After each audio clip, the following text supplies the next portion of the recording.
আসসালামু আলাইকুম। আবারও আরেকটি নতুন ভিডিও নিয়ে আমি আপনাদের মাঝে হাজির হলাম। নয়েজের কারণে ভয়েসটা দিতে পারিনি। আপনারা দেখতে পাচ্ছেন এটা হচ্ছে একটা লেদ মেশিন। এই লেদ মেশিনে আমি একটা সকেট বানাবো, মানে এক পাইপ আর এক পাইপের ভিতরে ঢুকাবো। আপনারা দেখতে পাচ্ছেন যে এই পাইপটা আমি লেদে বানলাম।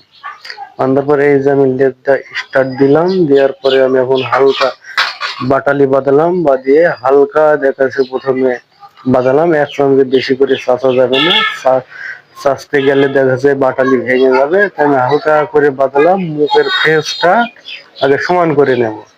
তো বন্ধুরা আপনারা দেখতে পাচ্ছেন যে এই যে আমি মুখের ফেসটা হালকা করে, মানে একটু ওয়েট করেন, আমি দেখাচ্ছি যে মুখের ফেসটা হালকা করে সমান করে নিয়েছি। এই যে আপনারা দেখতে পাচ্ছেন এই যে লেদে বান্ধা আছে পাইপটা, একটা পাইপের মুখের ফেসটা হালকা করে এই যে আমি সমান করে নেব প্রথমে।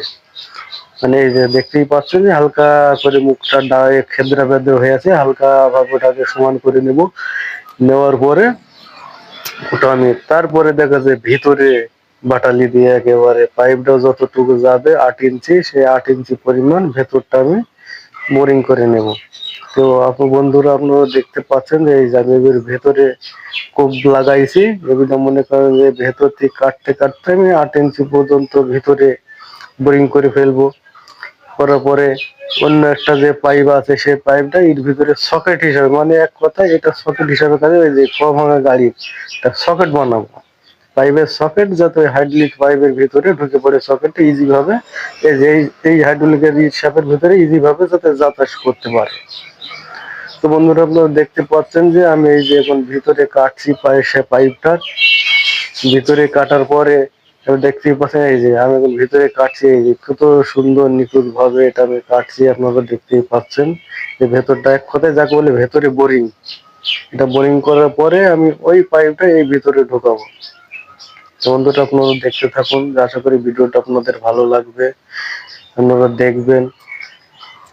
তো বন্ধুরা দেখো এখন আমি পাইপটা ভিতরে যে চাচ্ছি, সুন্দরভাবে বোরিং করতেছি। তো এখন আমি বোরিং এর কাজ চলমান, আপনারা দেখতে থাকুন যে আমি পাইপটা কিভাবে বোরিং করি আর এটা কিভাবে এর ভিতরে ঢোকাই। এই যে বোরিং চলছে, এই যে এবার আমি মাপ নিলাম যে কি পরিমাণে এটা কাটা হয়েছে। বন্ধুরা আপনারা দেখতে পাচ্ছেন এটা আমি ভাইনারি সেলাই, যে এই পাইপটা এর ভিতরে ঢোকাবো, এটা ভাইনারি সেলটা আমি মেপে নিলাম যে কত ইঞ্চি মোটা আর এটা কত ইঞ্চি ভেতরে বোরিং করা লাগবে। তো বন্ধুরা এবার আমি হালকা ভাবে একটু বোরিং করে নেব। নেওয়ার পরে এই যে এখন আমি হালকা ভাবে একটু বোরিং করছি, আপনার